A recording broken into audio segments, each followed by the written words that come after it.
आए। नारद जी ने पूछा कि हे वेदव्यास जी, आप इतने विद्वान, इतने पुराणों का निर्माण किया, फिर भी आप अप्रसन्न हैं, क्या कारण है? बोले महाराज, मैं स्वयं इस अप्रसन्नता का कारण नहीं जानता। उन्होंने कहा अच्छा, आपकी प्रसन्नता का कारण क्या है, जानते हैं? बोले नहीं, आप ही बताइए नारद जी।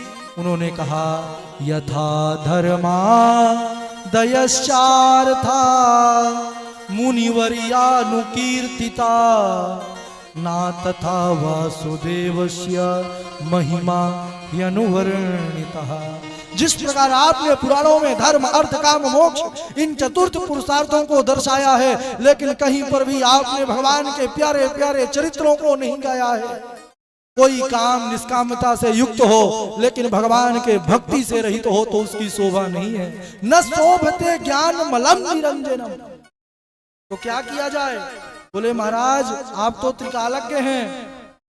त्रिकालज्ञ उसे कहते हैं जो भूत का भी जाने, भविष्य का भी जाने, वर्तमान का भी। तो आप भूत पर दृष्टि डालिए, भगवान की लीलाओं का ध्यान करके उसको सुंदर ग्रंथ के रूप में तैयार करिए। अब इधर व्यास जी की खिन्नता को देखा नारद जी। नारद जी ने कथा सुनाई। बोले भगवान की कृपा बहुत बड़ी है, मैं कहां तक उनकी कृपा का वर्णन करूं। अरे व्यास जी, मैं स्वयं अपना उदाहरण देता हूं, मैं आप बीती सुनाता हूं, मैं दूसरे की बात आपको नहीं बताऊंगा। मैं पूर्व जन्म में क्या था, लेकिन भगवान की कृपा से आज क्या हो गया जानते हैं?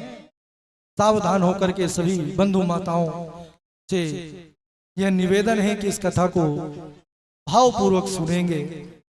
अपना पूर्व जन्म का वृत्तांत नारद जी व्यास जी से वर्णन करते हैं कि हे व्यास जी, अहम पुरातीत भवे भवम मुने दास्यास्तु काश्चन वेदवादिनाम निरूपितो बालक एव योगिनाम शुश्रूषणे प्रावृषि निर्विविक्षता।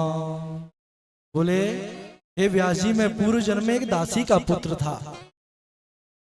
जन्म हुआ कुछ ही दिनों में पिताजी का हाथ मेरे सर से उठ गया, अनाथ हो गया। माता मेरी मेरा लालन पालन करने के लिए दासी का कार्य करती थी।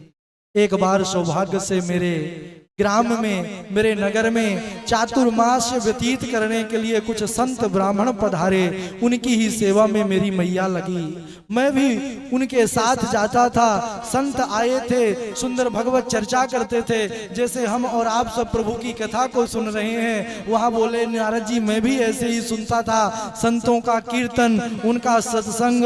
और जब वह प्रसाद पा लेते तो जूठी पत्तलों का उठाने का कार्य मैं ले लिया, और जो शीत प्रसाद संतों की होती थी, जूठन, उसको मैं उनकी अनुमति से पा लेता, जिससे धीरे धीरे मेरे अंतःकरण का मल वह नष्ट हो गया, हृदय शीतल हो गया, हृदय निर्मल हो गया। जब हृदय निर्मल होता है, मन निर्मल होता है, तब भगवान उस हृदय पर आ जाते हैं और भगवान उस भक्त के मन में वास करते हैं। क्योंकि भगवान का कथन है, निर्मल मन जन सो मोहि पावा, मोहि कपट छल छिद्र न भावा। अब धीरे धीरे संतों से ऐसा अनुराग हो गया, क्योंकि वह कथा सुनाते थे। 4 महीने चातुर्मास के व्यतीत हुए सज्जनों। नारद जी कहने लगे कि जब संत जी जाने लगे तो मैं रोने लगा, उनका वियोग सहने में मैं समर्थ नहीं हुआ, उनके पीछे पीछे चलने लगा। संतों ने रोक दिया, नहीं तुम नहीं जा सकते हमारे साथ। मैंने कहा क्यों प्रभु, क्या भगवत भजन में भी कोई एक सीमा है, कोई एक मर्यादा है, क्या इसकी भी कोई योग्यता है? बोले नहीं, इसको तो सब कर सकते हैं, भगवान का भजन प्रत्येक जीव कर सकता है, लेकिन अभी तुम हमारे साथ नहीं जा सकते, क्योंकि तुम्हारी माँ है, तुम्हारे आश्रय, माँ का सहारा केवल तुम हो। अरे बालक, अपनी माँ की सेवा करो। नारद जी रोने लगे।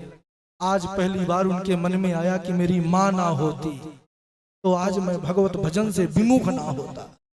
रोने लगे। संतों ने देखा, संत हृदय नवनीत समाना। संत कृपा किए, बोले रो मत, हम तुमको एक मंत्र देते हैं, साथ नहीं ले जाएंगे लेकिन मंत्र देते हैं और उस मंत्र का जाप करोगे, एक दिन भगवान का दर्शन तुमको अवश्य होगा। यह संतों का वचन है। ऐसा कह करके चतुर्व्यूह मंत्र प्रदान किया। नमो भगवते तुभ्यं वासुदेवाय धीमहि प्रद्युम्नाय निरुद्धाय नमः संकर्षणाय च। इस चतुर्व्यूह मंत्र का जाप करना। जब तुम्हारी मां ना रहे, भगवत धाम को चली जाएं, तब तुम उत्तर दिशा की ओर आ जाना। अब नारद जी कहने लगे मैं क्या करूं, मेरा मन तो लगता नहीं था घर में, मन तो बैरागी हो गया था।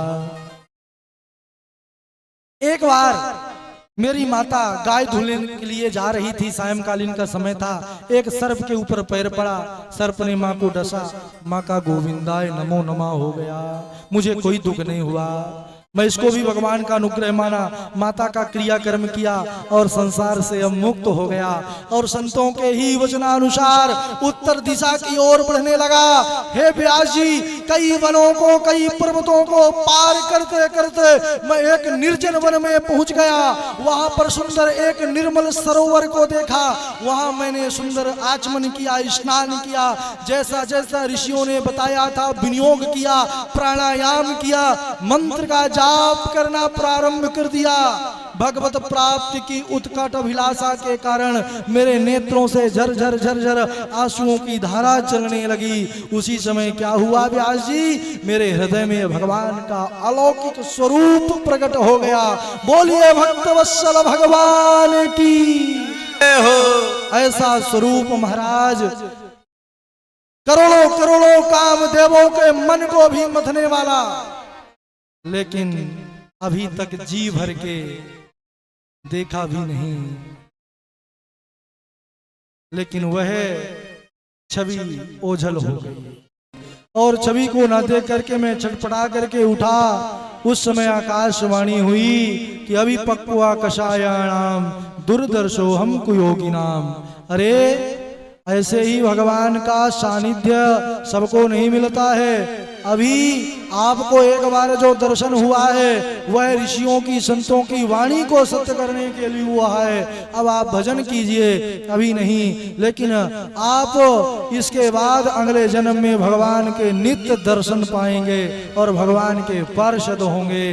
अब इधर नारद जी कहते हैं कि जब सृष्टि का अंत हुआ और उसके बाद जब शुभारंभ हुआ, मैं ब्रह्मपुत्र नारद के रूप में जन्मा और भगवान नारायण ने मुझ पर कृपा किया।